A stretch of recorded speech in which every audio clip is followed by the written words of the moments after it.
If you and I come back here at the end of this year and I say to you, it was a great year because, you're going to answer it how?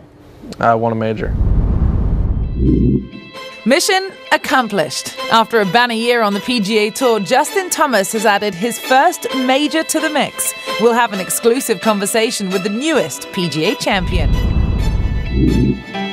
And no championship performance is without its share of memorable moments. We'll take you out on the course at Quail Hollow to demonstrate just how JT came up clutch when it mattered most. And how do you get in the right mindset to become a major champion? Our sports psychologist tells you what impressed him most about the latest first-time major winner. It's all ahead on Morning Drive this Monday, August 14th, 2017.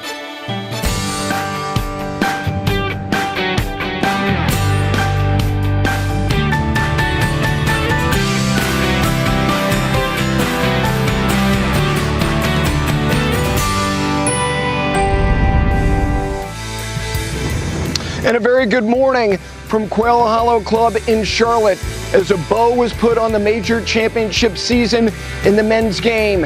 And a 24-year-old from Louisville, Kentucky is a newly minted major champion. It's the morning after the 99th PGA Championship, and it was very successful, to say the least, and high drama. Sunday had just about everything, and we say good morning. Gary Williams and John Cook. And John, we took this in, and you were clairvoyant, honestly, throughout the week, but particularly yesterday. It was fascinating to watch a major with someone like yourself who contended an awful lot.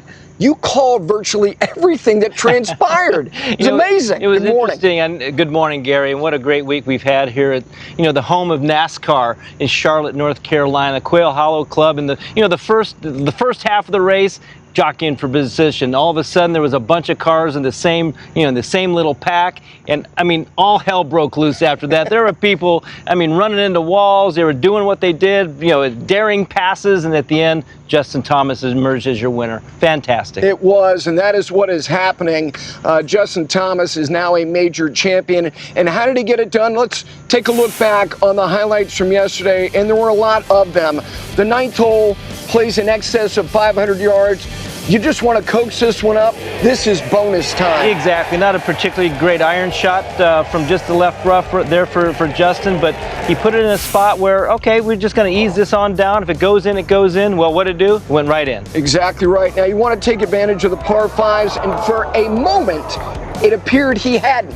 But just be patient. Just be patient. Kind of walk around. You get 10 seconds, and 10 seconds is actually quite a long time. And right then and there, I saw this ball moving, and just knew it.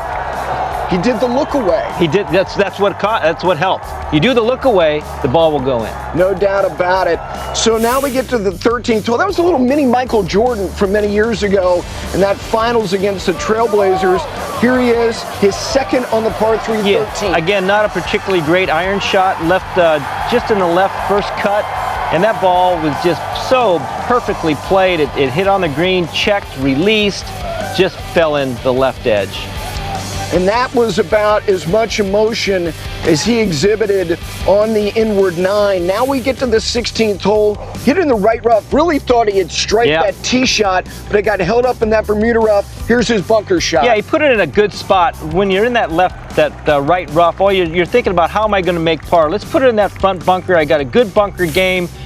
Hit a really nice bunker shot out there about 6 feet under the hole, and boy, did he bury that. He did indeed. So he makes par, and this swing, you were proud of him right here. This was the best swing. It was the most important swing of his career. It was the best swing he made all day. He put it in exactly the right spot within 4 or 5 feet of where he needed to land it to actually keep it underneath the hole where he had a chance to make a putt.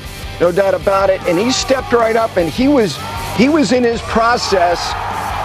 Catches the left edge and goes down, so he takes a 2-shot lead going to the 18th tee.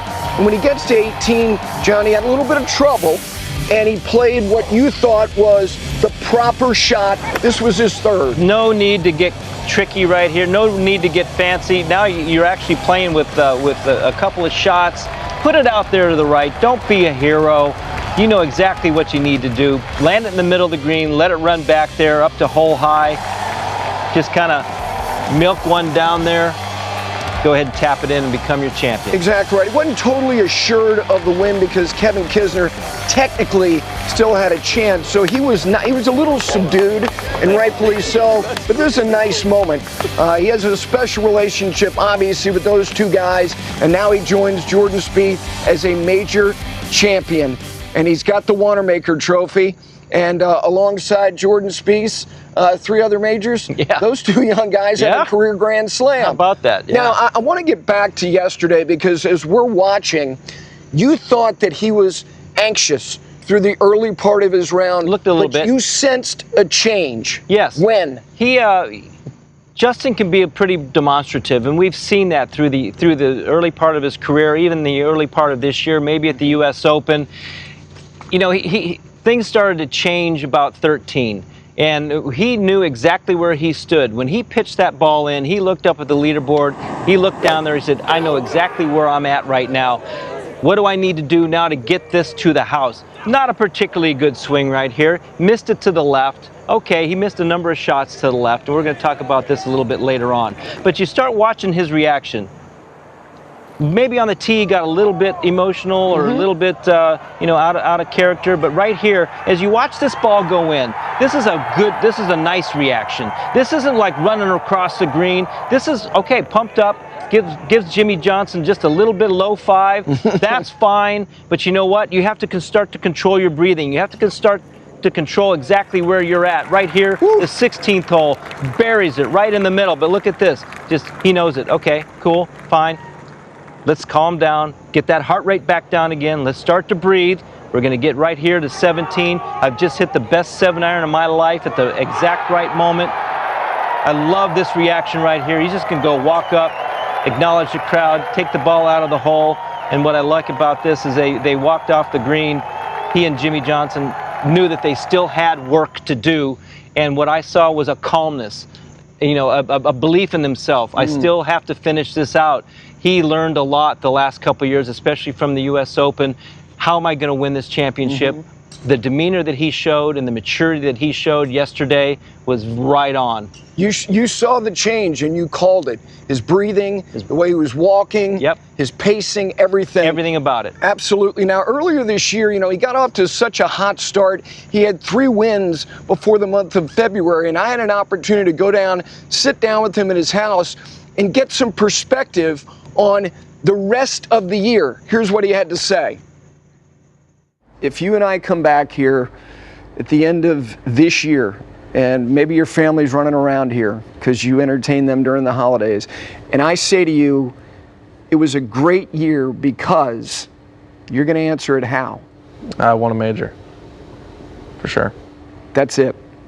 In terms of a great year, I feel like I'm to that point to where winning tournaments is always great. It is, and but I think I'm ready to win majors. I think my game is ready to win majors. But I think, you know, I think Tiger says it, and a lot of guys say that, you know, that their seasons are defined off majors. And yeah, obviously, if I go win 5 or 6 or 7 times, just regular events, then yeah, that's awesome.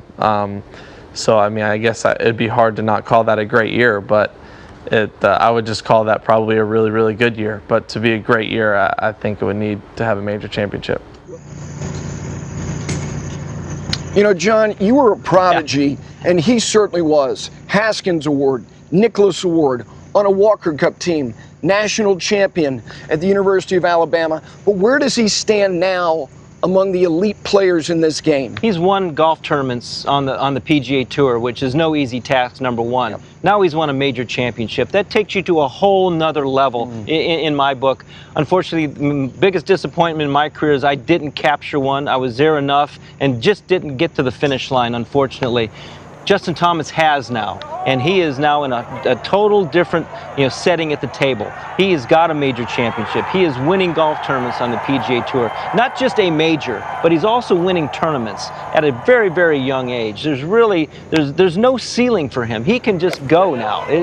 He's got what he needs in his back pocket, and he can just go ahead and just take this really fine young career to another level. Yeah, 6th in the world now. And one other thing, and I'm not trying to psychoanalyze him, he has a very special relationship with Jordan Spieth that goes back to, their junior days. They're very close friends, but deep down, in places you don't talk about at parties, he wanted to get out of the shadow of a guy who's already got 3 majors, and now he's a major champion himself. Don't you agree with that? Absolutely. I couldn't agree more, Gary, that these were kids growing up together. They've gone through the same levels together. They won tournaments on the same level, and now they're major championships together. Couldn't be a better feeling for the two of them. No doubt about it. I'm sure they will spend some time with those 2 trophies. Yeah. What they're going to imbibe out of those trophies? We don't know. I like to be along for the ride. Absolutely right. But for now, we got much more to do. John's going to get out on the golf course, put on a stripe show at 6:45 on this range, and demonstrate some of the stuff that. Hopefully, I won't be hitting 7 irons on number 17. No, you won't. I'll hit a nice 4 iron. All right, but for now, let's go down to our world headquarters. Say good morning to the gang, starting with Damon Hack. D, how are you? I'm doing great, buddy. Good morning to you and Cookie. And this is the headline in the hometown paper, the Louisville Courier-Journal. About 18 miles from where Justin Thomas grew up in Goshen, Kentucky, just in time. And Justin is, in fact, Kentucky's first major championship winner since 1967 when Gabe Brewer won the Masters. Welcome inside Studio AP. I am Damon Hack alongside a PGA Tour winner from Kentucky, Robert Dameron, and Dr. Gio Valiente. Good morning, guys. How are you? Not from Kentucky. Not from Kentucky. Carl Robinson will be joining us, also not from Kentucky. Yeah. How about what we saw yesterday? A young man, 24 years of age, tabbed for stardom since he was a junior, gets his first major championship, Doc. Yeah, incredible. I enjoyed every moment. Very satisfying end to the golf season. On the psychological side, it opens up a lot of things. For example, we've been talking all year about the dynamic that exists between this group, Ricky Fowler, Rory McIlroy, Jordan Spieth, Smiley Coffin, Justin Thomas, and all of a sudden this elevates Justin Thomas. It's another major that Ricky Fowler didn't win. And what you hear these guys always talk about psychologically is we like each other, we're friends, but we like to compete against each other, and this escalates the tension in that group for those guys who haven't won it yet. What'd you see, Robert? A player that birdied 10, birdied 13, birdied 17. He went out and got it. After a lot of lead changes and tension, he said, this is mine. I think it can't be overstated what he learned the 4th round of the U.S. Open, because coming into the 4th round of another major where he's in contention, he now knows what to expect of himself. How am I going to feel? If things go off, how did they go off at the U.S. Open, and how can I quell that come tomorrow? But I thought it was just a beautifully done job. And you were mentioning his press conference on Saturday and how he felt going in, and he was ready to win, and he was making no bones about it. Yeah, interestingly enough, one of the things I really love about Justin Thomas and Jordan Spieth, if we're going to sort of put them together, is the intellectual honesty you see coming out of this camp. I'll use the word sober, not in an alcoholic sense, but in a psychological sense. A very sober approach to the game. For example, when his father was interviewed, when Justin's father was interviewed after the thing, he said, what advice did you give to your son? Don't do anything stupid. Play your game. Don't do anything stupid. When Justin Thomas didn't close at the U.S. Open this year, his answer was, explanation was simply, I didn't have my good stuff. He didn't go somewhere complex. He said, I didn't have my good stuff, and that's golf. And coming into this tournament, when his girlfriend was going to fly home on Saturday night, he said, why don't you stick around?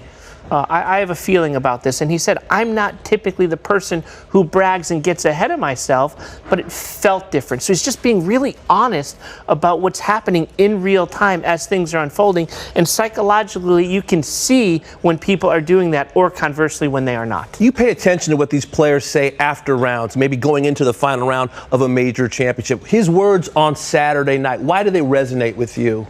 Because it was the sort of observation that I wait for out of my golfers that's so high level. See, most people nowadays attribute good golf to the golf swing. We always talk about golf swing, the mechanics. Here's why he's playing well or not playing well. And they overlook the power and the importance of the psychological side. So this quote that he said on Saturday night, as soon as I read this, I started texting with a couple of friends of mine about, this is right out of Jack Nicklaus's book, My Story. He says, I don't like to think that I stole one. I like to think that I'm mature now and I can manage an under par round when I don't have my best stuff. I think that's why I feel like I'm ready to win a major championship now versus last year. I probably didn't have it last year is what he was saying, because you're going to have a day, usually at least a day in tournament, where you don't have your best, you're not hitting it well. It's what you can do with it. And of course, this is Tiger. I can win with my C game. Yeah. This is Jordan Spieth. This is Jack Nicklaus. We talked about this 3 weeks ago, Robert. When a golfer can perform without his best stuff, does he lose confidence or draw confidence? We talk about emotional self-regulation and managing yourself with whatever game you have to get it in the hole. This is high-level stuff out of this guy. And of course, you read that on Saturday night and you got to think he's ready to win a major. See, I see a simple confidence in that statement that he says, and it's true, and it comes out. Conversely, Chris Stroud tried to deflect a little bit on Sunday.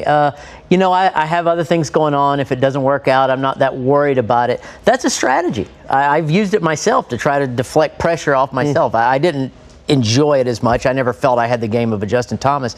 You probably don't like seeing that, though, do you? You know, I'd rather the honesty, the intellectual honesty of looking something in the eye and dealing with the reality of it, as opposed to the deflection and the defense mechanisms, which this game puts everyone to their knees at some point. Yes, it does. But you can really contrast the two. Love what you said, a simple confidence in a complex game. Much more with Dr. Gio next hour, including a closer look at Ricky Fowler's week at Quail Hollow as well. Right now, let's say good morning to Cara Robinson.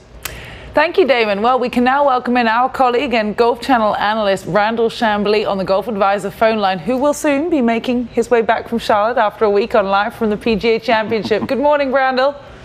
Good morning, Cara. How are you? I'm good. I know you're at the airport getting ready to go, so we won't keep you for too long. But you said on Saturday that you liked Justin Thomas to win his first major championship this weekend. Why was that?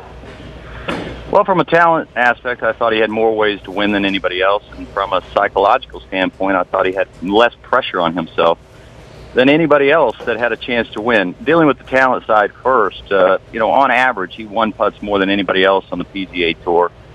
40% of the greens this week, he one putted probably none more important than the one he made at the first hole, which I think sent a message not only to himself, but everybody else. He's also a very smart player. He looks at leaderboards. He makes calculated decisions.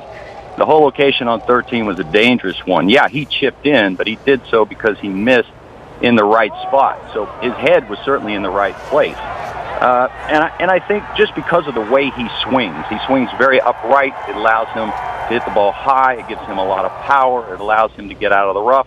It just put him in a wonderful position to have the best chance to win of anybody else, I felt. You mentioned a couple of memorable moments from that round yesterday, Randall, the first, the 13th. Was there one key moment in particular that you thought was that important to him getting the victory?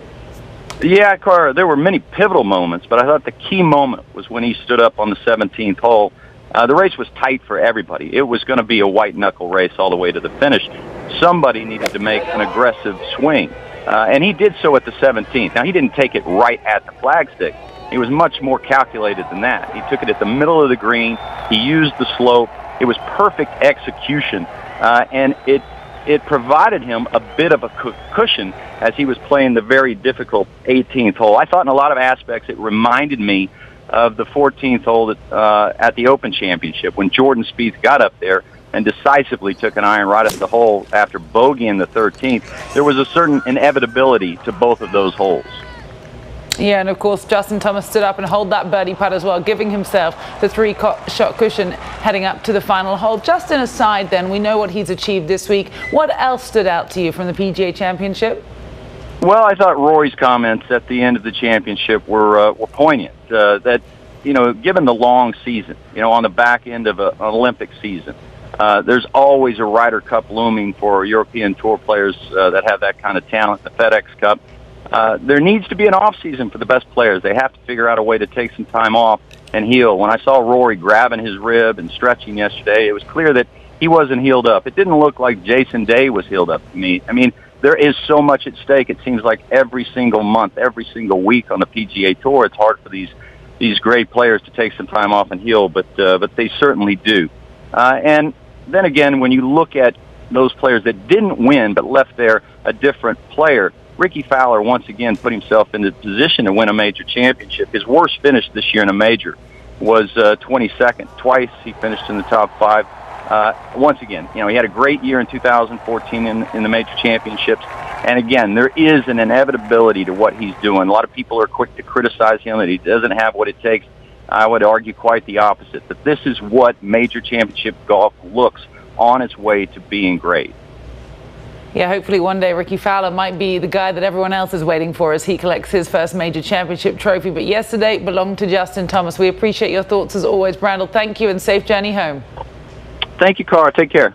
All right, let's head now back to Damon and find out what we have ahead the next 2 hours. Well, Cara, this morning we'll find out the latest recipient of the Payne Stewart Award presented by Southern Company, one of the most prestigious honors the PGA Tour bestows upon its players. Also, in winning the PGA, Justin Thomas led the field in driving distance at 328 yards. We reveal his power keys to help you with your game. And one of Justin's mentors, his college coach Jay Sewell of the University of Alabama, joins the show to share how Justin went from college star to major champion. And one of the great photos circulating on social media yesterday, Justin Thomas and Jordan Spieth. This courtesy of our own Will Gray. Justin enjoying his lunch during a break with his good buddy Jordan Spieth. The collective career Grand Slam indeed. And yesterday, the bro hug between the two great friends, two 24-year-olds at the height of their power. Much more ahead from Quail Hollow and Studio AP.